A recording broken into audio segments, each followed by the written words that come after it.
Good news this weekend for Republicans who say they want bipartisanship in Washington. We now have some opposition to torture that's bipartisan and some support for closing Guantanamo Bay that's bipartisan. Or we would have that bipartisan agreement if the Republican Party leaders actually respected the opinions of those party icons they claim to respect. Our third story tonight, two popular Republican figures this weekend supporting President Obama over former Republican Vice President Cheney and current Republican Party leader Boss Limbaugh. General David Petraeus, appointed commander of U.S. Central Command by President Bush, has long been extolled by the right wing as the epitome of military and strategic wisdom, never more so than when he advocated for the surge of U.S. troops in Iraq. On Sunday, he was asked about the claim that America's struggle against terrorism is hurt by closing Guantanamo and ending so-called enhanced interrogation techniques. In your view, does the closing of Gitmo and the abandonment of those techniques complicate the U.S. mission in Iraq, Afghanistan, and in the overall struggle against violent transnational extremist groups, or does it help it? I think on balance that those moves help it. In fact, I have long been on record as having testified and also in helping write doctrine for interrogation techniques that are completely in line with the Geneva Convention. With respect to Guantanamo, I think that the closure in a responsible manner, obviously one that is certainly being worked out now by the Department of Justice. I talked to the Attorney General the other day.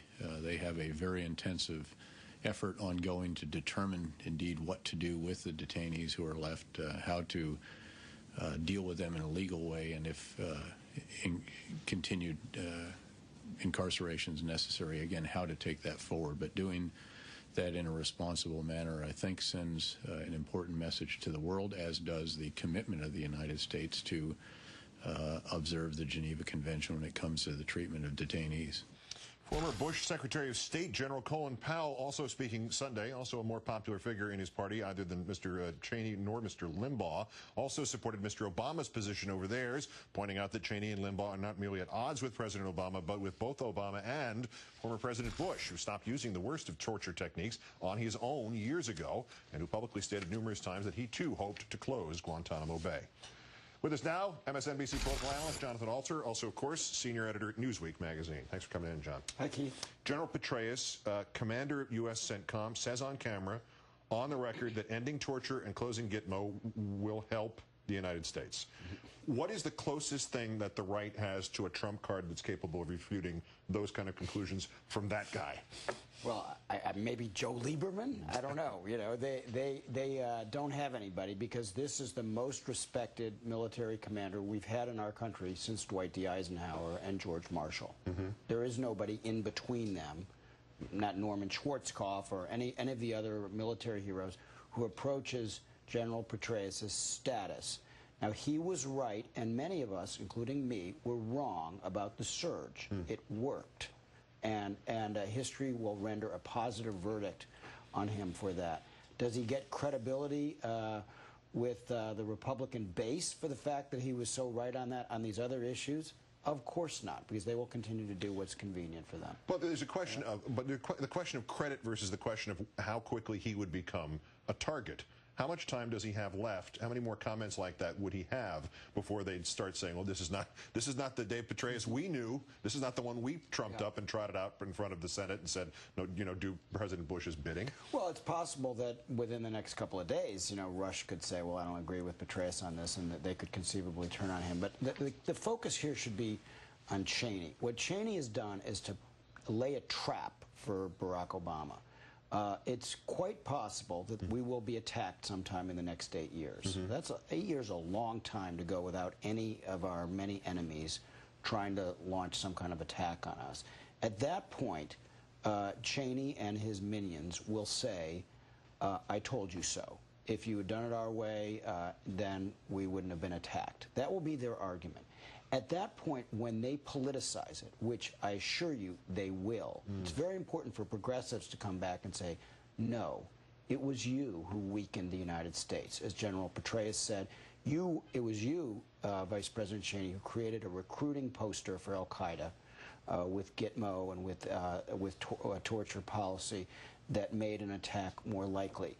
But we will, I think, have to fight fire with fire, so to speak, after initially hoping to keep it non-political. You hope after an attack if God forbid there were one, that there would be a non-political response. But the moment at which Cheney politicizes it, and believe me, he will if, God forbid, we're attacked, it's very important to come back with General Petraeus and the other arguments. I was just going to say, because but you have Petraeus, you have Colin Powell, and if you are, I would think, of the top 3 military heroes of the last generation, certainly since the Eisenhower era, those might be the top 3. And you have 2 of the 3 of them who are politically active at this point to some degree, or just active in the military, who are saying, no, this is the right call, and saying it in advance and in full knowledge of the possibilities that you suggest. Yeah, it is some good ammo on the anti-torture closed Gitmo side of the argument, and it's important that it, I think, be used now to try to get the president out of this trap. That's what even some of his own people are calling it. They believe that Cheney has essentially laid a trap for them, that even though in the head-to-head last week the president was more appealing, he's much more popular than Dick Cheney, but that should we be attacked, they will say, I told you so. In the interim, though, is there not something? Is the price not too much for the Republican Party to position itself with Dick Cheney as the party waiting for this country to be attacked and hoping to say, I told you so?